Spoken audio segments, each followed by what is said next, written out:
Hello friends, welcome to our YouTube channel Adhyan Sarthi. My name is Nilesh Modi and I am BTech student of Manit Bhopal. इस video lecture में हमने radius ratio discuss किया है. Limiting radius ratio क्या होता है, ठीक है, और उसी के बेसिस पर कुछ रिजल्ट देखे, इंपॉर्टेंट रिजल्ट. तो चलिए स्टार्ट करते हैं. ओके, तो रेडियस रेशियो या फिर इसी को बोलते हैं small R upon capital R. ठीक है, तो यहाँ पे स्मॉल आर क्या है और कैपिटल आर क्या है, एक एक करके सारी चीजें देखते हैं. सबसे पहले हम एज्यूम करते हैं आयनिक सॉलिड. ठीक है, किस फॉर्म का होगा ये, ए प्लस बी माइनस, इसी टाइप का होगा ना. आयनिक सॉलिड है तो ये मतलब एक केटायन होगा और एक एनायन होगा. अब अगर हम जनरली बात करें तो जैसे यहाँ पे हमारा न्यूक्लियस है, ये इलेक्ट्रॉन्स है, तो केटायन का साइज क्या होता है, जैसे इसने इलेक्ट्रॉन दे दिया तो एक सबशेल गायब हो गई, मतलब इसका जो साइज होगा वो जनरली अगर बात करें जनरल केस में तो इसका साइज रिड्यूस्ड साइज होगा, मतलब डिक्रीज्ड साइज. ठीक है, और एनायन का साइज क्या होगा, इंक्रीज्ड साइज होगा. साइज की बात कर रहा है, यह मैंने क्यों बताया, तो अभी इसकी जरूरत पड़ेगी. अच्छा, अब ये स्मॉल आर और कैपिटल आर क्या है, तो मैंने क्या बोला कि इसका रेड्यूस्ड साइज है, इसलिए मतलब छोटा हो गया, इसलिए मैंने इसकी रेडियस को क्या बोल दिया, स्मॉल आर. छोटा है तो छोटा आर बोल दिया. इसका साइज बढ़ गया होगा तो इसको मैंने बोल दिया कैपिटल आर. ठीक है, क्या समझ में आया.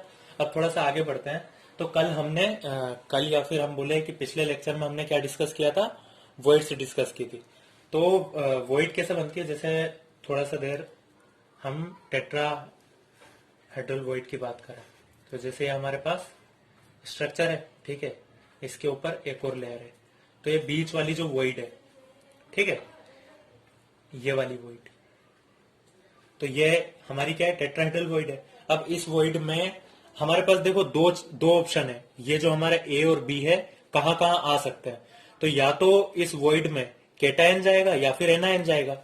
तो अगर हम देखें कि जैसे केटायन है तो केटायन का साइज एनायन से छोटा है, समझ रहे हो, मतलब जो केटायन जाएगा वो हमारे वॉइड पे जाएगा, क्योंकि वॉइड तो हमारा छोटा सा है ना, तो वॉइड की जगह पे कौन जाएगा, हमारा केटायन जाएगा.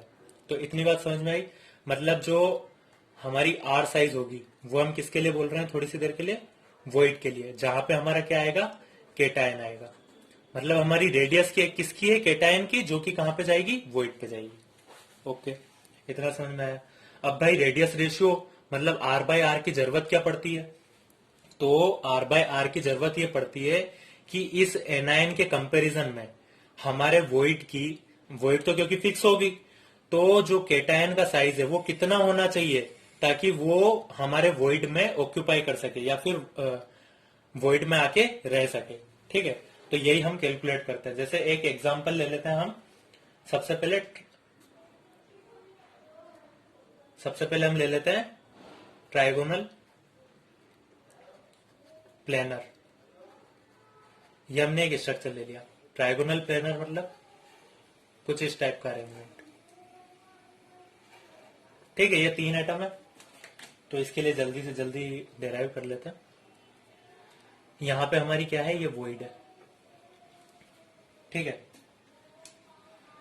अगर हम ट्राइंगल बनाए एक,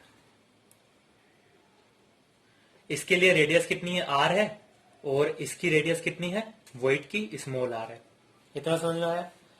अब जरा आप देखेंगे तो ये वाली डिस्टेंस कितनी है, 2r है, और ये एक इक्विलेटरल ट्रायंगल है. इक्विलेटरल ट्रायंगल है मतलब ये जो सेंटर होगा ये इसका भी सेंटर होगा ट्रायंगल का.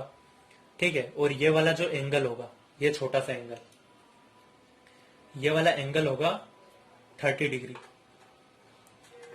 मतलब अब हम कोस थीटा लिखे, कोस 30 डिग्री, तो क्या होगा, ये वाली डिस्टेंस, अब ये वाली डिस्टेंस कितनी है, तो यहां से यहां तक की डिस्टेंस, ये वाली जो डिस्टेंस है ये वाली कितनी है,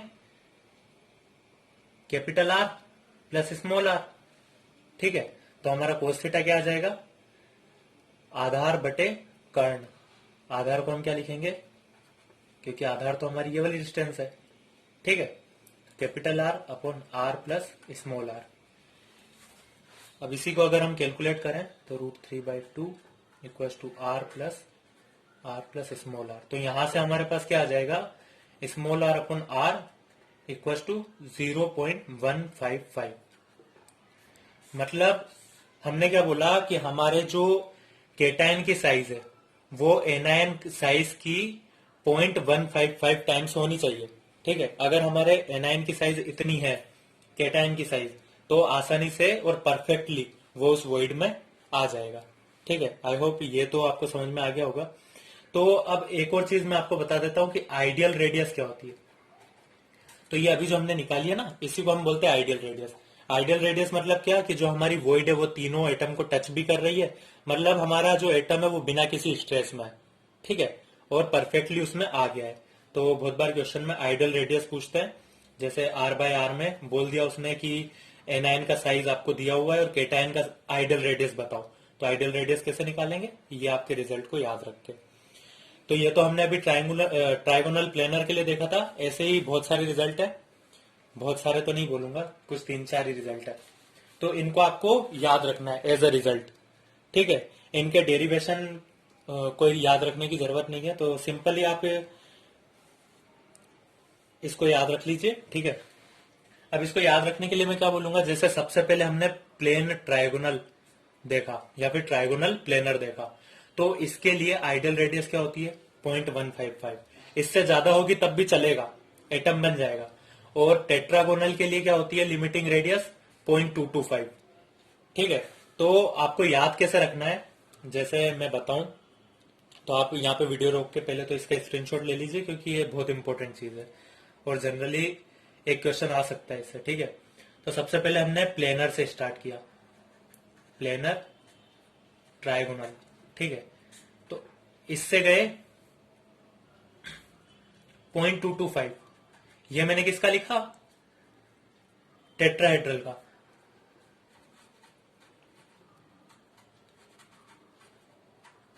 ठीक है, मतलब टेट्राहेड्रल का आइडियल रेडियस रेशियो मैंने बता दिया। फिर इससे थोड़ा सा आगे बढ़े तो यहां पे मैं आप किसका बता रहा हूं, ऑक्टाहेड्रल का। तो ऑक्टाहेड्रल के लिए 0.414 है ऑक्टाहेड्रल। ठीक है, फिर इससे थोड़ा सा आगे बढ़े तो इससे आगे बढ़ने के बाद क्यूबिक आ गया। तो इस तरीके से आप याद रख सकते हैं। ठीक है, सबका अपना अपना तरीका होता है। मैंने तो इसको देखो कैसे याद करा है, जैसे टेट्रा है तो यहाँ पे 0.414 तक जाएगा। ठीक है, तो ये चीज आपको पता होनी चाहिए। तो क्योंकि ये तो हम कैलकुलेट कर ही सकते हैं और जनरली कैलकुलेट करने की कोई जरूरत नहीं है, आप इसे याद कर लेना। ये बहुत इंपॉर्टेंट पार्ट है चैप्टर का। आई होप आपको लिमिटिंग रेडियस रेशियो होता क्या है ये तो आपको समझ में आ गया होगा, और ये फाइनल रिजल्ट है, ये भी आपने स्क्रीनशॉट ले लिया होगा। So please like, comments and share, और आपके दोस्तों को भी बताइए अगर आपको वीडियो पसंद आ रहा है तो। Thank you.